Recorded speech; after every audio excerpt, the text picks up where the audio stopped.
Alors, dans l'actualité de ce vendredi 21 février, d'abord, le syndicat des pompiers à temps partiel de Montmagny, affilié à la CSN, qui accepte l'entente de principe à 91 %. Si vous avez entendu la nouvelle livrée dans le bulletin de nouvelles il y a quelques instants, les membres du syndicat des pompiers à temps partiel de Montmagny, affilié à la CSN, réunis à l'Assemblée générale le mardi 21 janvier dernier, avaient décidé de procéder à certains moyens de pression, dont en rapport avec la réception d'un rapport de négociation décevant. Le moyen de pression, voulait se rendre plus visible, notamment en laissant tomber l'uniforme et en affichant des drapeaux syndicaux sur certains véhicules. Le président du syndicat avait dit aussi que, et je cite, là, les pompiers à temps partiel de Montmagny demeurent la catégorie d'employés la moins bien payée de la municipalité, mais la partie patronale ne semble pas vouloir remédier à la situation. Les gars se livrent corps et âme au départ de leur vie personnelle et professionnelle pour venir en aide à la communauté, mais ne se sentent pas respectés par l'employeur puisque celui-ci semble ignorer les enjeux salariaux, avait conclu le président Rousseau. Moi, je vous fais une histoire courte là-dessus, mais à chaque mois, nous recevons, tous les médias, nous recevons l'agenda du conseil municipal. Bon, il y a un conseil municipal public par mois, c'est le dernier lundi du mois. Là, exceptionnellement, je ne sais pas pourquoi, c'était le 17 février, mais en tout cas, ça appartient à la ville, puis je respecte ça. Sauf que là, je regarde l'agenda parce que je le regarde toutes les fois pour voir. C'est des points importants parce que on peut rencontrer le maire, si on veut, le mercredi suivant ce conseil municipal, si on a des questions à poser. Et là, j'apprends, dans le point 16, qu'il y a demande de signature d'autorisation pour la convention collective 2024-2028 du syndicat des pompiers, à temps partiel. Alors là, moi, j'appelle le syndicat, parce qu'on reçoit toujours les communiqués de presse de la centrale, là. Alors, j'ai communiqué avec Nicolas, je vais tout dire en même temps, là. Nicolas Lefebvre-Legault, conseiller à l'information et coordonnateur de l'équipe de travail pour le Conseil central de Québec-Chaudière-Appalaches CSN, et il me confirme, effectivement, que les membres du syndicat des pompiers à temps partiel de Montmagny, affiliés à la CSN, réunis en Assemblée générale le 10 février dernier, avaient adopté à 91 % l'entente de principe qui leur était présentée. Et j'ai communiqué avec la Ville, au service du greffe, pour voir, bon, pouvez-vous me confirmer de votre côté si le conseil municipal a entériné et aussi a autorisé une résolution, parce que ça prend une résolution du conseil municipal. Et on me confirme que oui.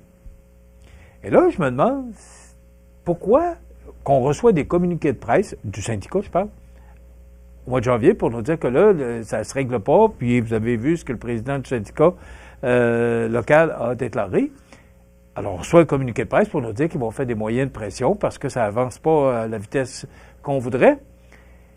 Mais là, c'est moi qui découvre, dans le point 16 de l'ordre du jour du conseil municipal, qu'il y a une entente de principe et qu'il va y avoir une signature. Et là, je demande aux syndicats, écoutez, envoyez-moi un courriel pour me confirmer tout ça. J'ai dit, pourquoi qu'on n'a pas de communiqué de presse? Des bonnes nouvelles, on en a besoin. Et pour moi, c'est une bonne nouvelle parce que c'est réglé. La nouvelle convention collective, entérinée par le conseil municipal lundi soir, le 17 février, prévoit notamment des augmentations de salaire de 19 % sur 5 ans. Et c'est réglé. Alors, c'est une bonne nouvelle. Pourtant, il y a un service des communications à la Ville, il y a un service des communications, le syndicat nous envoie des communiqués de presse. Lorsque c'est le temps de faire des moyens de pression, ce serait apprécié de recevoir des communiqués de presse lorsque on a des bonnes nouvelles comme celle-ci qui nous dit que c'est réglé pour 4 ans. Et le syndicat des pompiers à temps partiel qui ont accepté l'entente de principe. Bon, voilà. Mon chiolage est fait.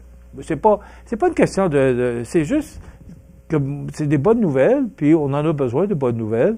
Et nous, on prend le communiqué de presse qui nous a été mis pour nous dire, là, ça avance pas. Et lorsque c'est réglé, personne ne nous le dit. Voilà. Une journée d'innovation 2025 qui a été pensée pour fournir aux industriels des outils concrets pour moderniser leurs opérations. Je trouve tellement que c'est une bonne idée. Ça aussi, c'est une bonne nouvelle. Cette journée qui se tiendra le 1er mai prochain à Cap-Saint-Ignace débutera avec une conférence animée par un économiste reconnu suivie d'une présentation de l'escouade numérique, une équipe dédiée à aider les entreprises dans leur transition numérique. Donc, il va y avoir toutes sortes d'activités, des conférenciers, des kiosques. Ça doit se tenir à la salle municipale, c'est ce que je pense, parce que c'est à Cap-Saint-Ignace. On ne nous indique pas où, mais j'anticipe que ça doit se faire à la salle municipale de Cap-Saint-Ignace. Bonne idée, bravo, félicitations aux organisateurs. Là. On les voit d'ailleurs, là, il y a le Centre d'aide aux entreprises Montmagny-Lillet, on voit Mireille Thibault. Il y a la MRC de Lillet, on voit M. Thibouteau qui est là. Et la MRC de Montmagny, la MRC de Lillet. Donc, bravo à tous ces gens, la Chambre de commerce de Montmagny. Alors, tous ces gens là, qui participent à l'organisation de cette journée pour que les entreprises deviennent de plus en plus technologiques. Puis il y a l'intelligence artificielle. Isabelle Normand, qui travaille à la MRC de Montmagny, qui est également là, travailleuse autonome, là, donne des formations pour l'intelligence artificielle et elle m'a donné 2 heures de formation, parce qu'on est rendu là, toutes les entreprises, on devrait travailler avec ça. Demandez-moi de vous expliquer ce que c'est, mais parce que je pense qu'Isabelle serait plus habilitée que moi pour le faire.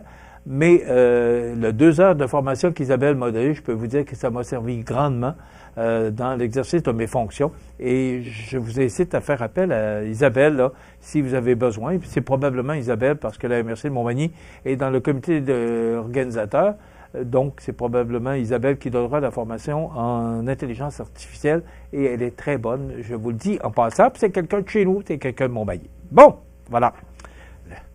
Là, c'est le 35e anniversaire des producteurs et productrices acéricoles du Québec. Alors, de février 2025 à février 2026, on va souligner le 5e anniversaire de cette organisation.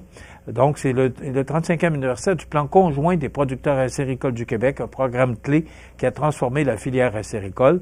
Alors, on va fêter ça et souligner ça de façon importante. Naturellement, il y a toute bonne nouvelle, il y a toujours un petit côté de mauvaise nouvelle, c'est les tarifs douaniers de 25% qui pourraient être imposés à l'industrie acéricole du Québec. C'est à suivre, c'est pas fait pour l'instant, mais c'est à suivre. Puis Émer Québec, là, 93 donneurs quand même sur 150 pour une journée de tempête. Bravo à tous ceux qui ont travaillé, là. Et bravo à Emma Québec, là, qui s'est rendu, malgré le mauvais temps, qui s'est rendu à l'espace citoyen, là, pour tenir cette collecte de sang. Sur la scène provinciale, d'abord, permettez-moi de faire un petit aparté dans le match final de la série Confrontation des Nations. J'ai réécouté le match hier, mais ça a commencé, il était à 8h20, presque 8h30.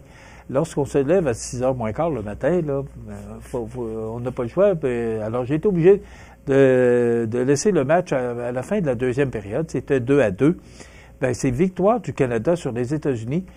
Vous avez sûrement entendu parler hier au cours de la journée que ce match de hockey était devenu très politique. D'ailleurs, M. Trump qui a appelé les joueurs de l'équipe américaine, la personne qui s'occupe des relations publiques, la Maison-Blanche aussi, qui disait que les Américains, l'équipe américaine allait donner de raclée au Canada, le futur 51e État des États-Unis. Je ne sais pas si on va nous sciller les oreilles avec ça pendant 4 ans, là, mais je pense que ça a été clair, le message qui a été envoyé à M. Trump et son équipe, que on ne deviendrait pas le 51e État. Donc, c'est devenu très politique, ce match-là. Alors, on peut être d'autant plus fier que le Canada a remporté ce match-là 3-2 en prolongation grâce à un but de Connor McDavid, le numéro 97 de l'équipe et également numéro 97 des Oilers d'Edmonton. Tout un match, vraiment là, du beau hockey. Si vous avez suivi ça, c'est vraiment impressionnant. Ce sont une partie des meilleurs joueurs au monde et ils l'ont démontré sur la glace. Bravo au Canada. Mais je dois aussi féliciter l'équipe des États-Unis parce que ils avaient une bonne équipe Les deux équipes méritaient de gagner. Si on enlève toute la politique, on tasse tout ça, là, les deux équipes méritaient de gagner. On est fiers que ce soit le Canada, mais ça aurait été les États-Unis qui auraient gagné ce matin. D'ailleurs, quand ils ont gagné la semaine passée contre le Canada, ben, je l'ai mentionné, puis j'ai été content pour eux. J'aurais été content pour eux aussi. C'est un match de hockey. Et moi, je pense que la politique n'a rien à voir à faire dans le sport. C'est ce que je pense. Est-ce que vous allez rester surpris sur la scène provinciale que les gars en arrachent au collégial?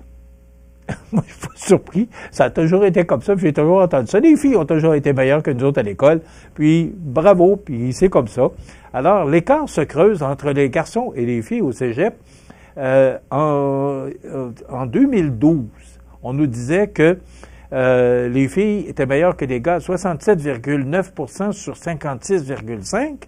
Eh bien, en 2022, 10 ans plus tard, c'est 1 point de plus que les filles sont meilleures que nous autres. 68,9% contre 55,7%. Puis je suis entièrement d'accord avec ces statistiques.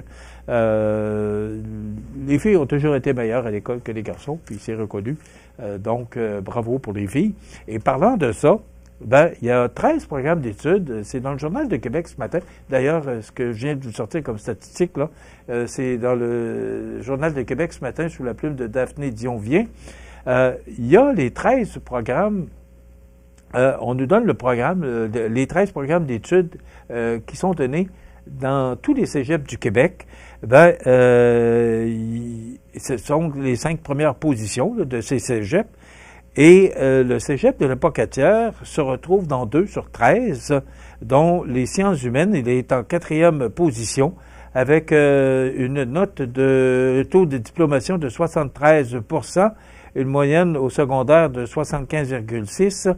Et un écart, en tout cas, ce qui est important de recevoir, c'est en sciences humaines en 4e position et également arts, lettres et communications. Le cégep de la Pocatière est en 4e position, donc 2 programmes sur 13. Le temps passe vite. Je vous parle de la convention, la grève à Québec. Là. Attendez un petit peu, je voulais vous parler de cette grève les cols bleus à Québec, là. Bon, j'ai pas le texte, alors je vous parlerai de ça. Ah, voilà, je l'ai ici. Donc, les cols bleus de la Ville de Québec ont dit non à des salaires de 93 500 $ par an. Ils ont refusé des salaires annuels de 93 500 par année au sommet de l'échelle dans 6 ans et ont choisi de déclencher une grève générale illimitée. Alors, c'est le Journal de Montréal qui a mis la main sur les salaires qu'obtiendraient les employés manuels de Québec s'ils acceptaient l'offre de la Ville, qui se chiffre à 21,5 % d'augmentation sur 6 ans. C'est sous la plume de Stéphanie Martin du Journal de Québec de ce matin. Maintenant, lundi, Hélène Boileau, présidente des cercles d'infirmières de Montmagny, qui souligne leur 100e anniversaire cette année, qui sera avec nous, et Patrick Vachon, intervenant en loisirs, qui viendra nous parler de la semaine de relâche. Bon week-end.